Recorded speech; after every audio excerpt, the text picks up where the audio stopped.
बच्चों क्वेश्चन आ रहा होगा आपकी स्क्रीन पे। इस क्वेश्चन को सॉल्व करते हैं। 3 ब्लॉक गिवन है हमें, 2 kg, 4 kg, 6 kg। और जो F1 है वो है contact force between 2 kg and 4 kg। F2 है contact force between 4 kg and 6 kg। Given है जहाँ पे ये रखे हुए हैं वो फ्लोर स्मूथ है, तो आपको F1 प्लस F2 निकालना है।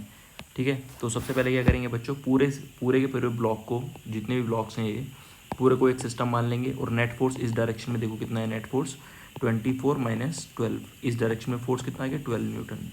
ओके, और टोटल मास कितना है बच्चों पूरे सिस्टम का 12 kg।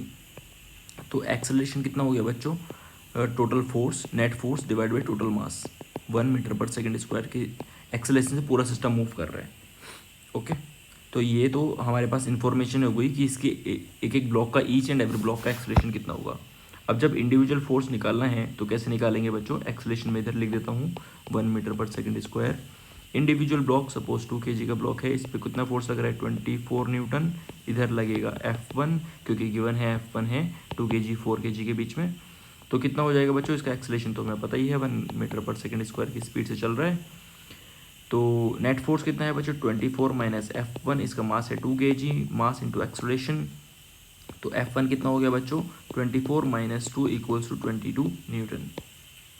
F2 निकाल लेंगे, 4 kg वाले ब्लॉक का FBD बना दो। तो 4 kg वाले ब्लॉक पे कौन कौन से फोर्स लग रहे हैं बच्चों, या फिर 6 kg वाले ब्लॉक का जब FBD बनाओगे आप तो वो थोड़ा इजी रहेगा, क्योंकि इधर आपको फोर्स पता है 12 न्यूटन, और इधर फोर्स मान लेते हैं F2 है। इसका एक्सलेशन तो पता ही है 1 मीटर पर सेकेंड स्क्वायर से चल रहा है। तो नेट फोर्स कितना आ गया बच्चों F2 minus 12 equals to mass into acceleration. तो F2 आ गया बच्चों 18 न्यूटन। F1 प्लस F2 निकालना था आपको, तो F1 प्लस F2 की वैल्यू हो जाएगी बच्चों 12, हो जाएगी बच्चों 22 प्लस 18, तो this is equals to 40 newton. समझ आया बच्चों। तो ऐसा कुछ क्वेश्चन गिवन हो तो सबसे पहले ट्राई करो सिस्टम का एक्सलेशन निकालने का। और तो चलो बच्चों अगला क्वेश्चन देखते हैं। देखो बच्चों ये क्वेश्चन गिवन है, तो 2 ब्लॉक रखे हुए हैं। ए ब्लॉक जो है वो बी के ऊपर इस तरह से रखा हुआ है कुछ, जो अरेंजमेंट गिवन है, और बी ब्लॉक जो है वो एक फ्लैट सरफेस पे रखा हुआ है। And this surface is also smooth, this surface is smooth and due to this surface is smooth. अब जो दिस अब देखो जो ए ब्लॉक है वो बी के ऊपर एक फोर्स लगा रहा है, ठीक। उस फोर्स की वजह से बी का जो एक्सेलरेशन है वो राइट वर्ड है 3 मीटर पर सेकेंड स्क्वायर। तो अब हमें क्या बताना है बच्चों, find the force exerted by A block on the B block. तो ए ने बी के ऊपर किस डायरेक्शन में फोर्स लगाया होगा, पहले तो ये बात कर लेते हैं। तो कौन सी डायरेक्शन है बच्चों, वो नॉर्मल डायरेक्शन है, इसी डायरेक्शन में फोर्स लगा होगा। ए ने बी के ऊपर लगाया होगा, ठीक है, और बी ने ए के ऊपर लगाया होगा। अब ठीक है, ये बात तो समझ में आ गई हमें। अगर मैं इस एक प्लेन ऐसे बना देता हूँ तो this angle will be 37 degree, क्योंकि 37 है सिमिलर एंगल्स। और ये एंगल कितना हो जाएगा बच्चों 53 डिग्री हो जाएगा। अब ये बताओ इस फोर्स का कौन सा कंपोनेंट है इस डायरेक्शन में, सर cos 53 वाला कंपोनेंट है, तो F cos 53 डिग्री।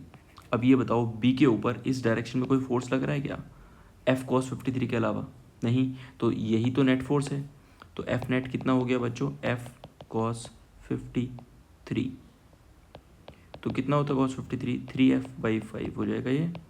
और यही तो है जो कि इसको एक्सलेट करा रहा है। तो मास कितना है इसका 1 है, एक्सलेशन कितना है 3 है, 3 से 3 कैंसिल आउट हो गया, फोर्स की वैल्यू हो गई 5 न्यूटन। तो यही नॉर्मल फोर्स लग रहा है बच्चों। हो गया सॉल्व। चलो अगला क्वेश्चन देखते हैं। देखो बच्चों आपको क्वेश्चन दिख रहा होगा, बहुत इंटरेस्टिंग क्वेश्चन है। देखो बच्चों अपनी स्क्रीन पे क्वेश्चन दिख रहा होगा। तो बच्चों क्वेश्चन दिख रहा होगा अपनी स्क्रीन पे, बहुत इंटरेस्टिंग क्वेश्चन है, कॉन्सेप्चुअल है। तो एक व्यक्ति है, मास m है जिसका, और वो एक प्लेटफॉर्म पे खड़ा हुआ है जिसका मास है स्मॉल m, ठीक है। जो ये आदमी है वो रोप को खींचता है, जो कि रोप कनेक्टेड है कहाँ से, प्लेटफॉर्म से। तो ऐसे करके रोप को खींचता है वो किससे, मसल से अपनी। तो मसल से अपना फोर्स लगाता है, इस पर एफ फोर्स आएगा, एफ फोर्स आएगा, ऐसे करके फोर्स डेवलप हो जाता है। तो क्वेश्चन में गिवन है कि जो प्लेटफॉर्म है वो ए के एक्सेलरेशन से अपवर्ड मूव करने लगता है, और ये कंडीशन गिवन है F divide by capital M plus small M equals to 5। आपको एक्सेलरेशन फाइंड आउट करना है, कि आप इसको सॉल्व कर पाओगे। तो जब हमें एक्सेलरेशन देखना होता है, ठीक है, तो हमें नेट फोर्स चाहिए, नेट फोर्स चाहिए हमें। तो नेट फोर्स बताओ कितना है बच्चों प्लेटफॉर्म पे, अगर मैं देखूँ तो प्लेटफॉर्म पे नेट फोर्स, सब सर जब इसने एफ फोर्स लगाया तो इस पर एफ टेंशन डेवलप हो गया होगा, करेक्ट। तो ये भी तो एफ होगा, बिल्कुल ये एफ होगा, हर जगह एफ टेंशन डेवलप हो गया होगा। अब ये बताओ प्लेटफॉर्म पे कितना फोर्स लग रहा है, क्योंकि प्लेटफॉर्म पे जितना फोर्स लगेगा वही फोर्स प्लेटफॉर्म को एक्सलेट कराएगा। तो बाकी जो आदमी लगा रहा है, अब आदमी का वेट है प्लेटफॉर्म पे, जो नॉर्मल रिएक्शन है, वो सब कुछ हो जाएगा इंटरनल फोर्स। तो आप मेन मुद्दे पे आके ये बताओ प्लेटफॉर्म पे कितना फोर्स लग रहा है जो कि प्लेटफॉर्म को ए एक्सेलेरेशन दे रहा है। तो सर एक ये फोर्स है, एक ये फोर्स है, इसी की वजह से तो ए एक्सेलेरेशन आ रहा है, बिल्कुल सही बात है। तो एफ नेट कितना हो गया बच्चों, 2F हो गया, एक्सेलेरेशन ए हो गया, तो एफ नेट हो जाएगा 2F, वो होता है मास इंटू एक्सेलेरेशन। तो मास किसका आ जाएगा बच्चों, इसके ऊपर एक मास और रखा है जो कि आदमी का मास है, तो टोटल मास हो जाएगा m plus small m multiply by acceleration A. तो जब मैं ये करूँगा f divide by capital M plus small m divide multi equals to a, तो a की वैल्यू आ जाएगी बच्चों 10 मीटर पर सेकेंड स्क्वायर, करेक्ट। इसकी वैल्यू कितनी की बने 5। समझ आया बच्चों आपको। तो चलो अगली वीडियो में मिलते हैं कुछ और नए क्वेश्चंस के साथ, तब तक के लिए टेक केयर, बाय।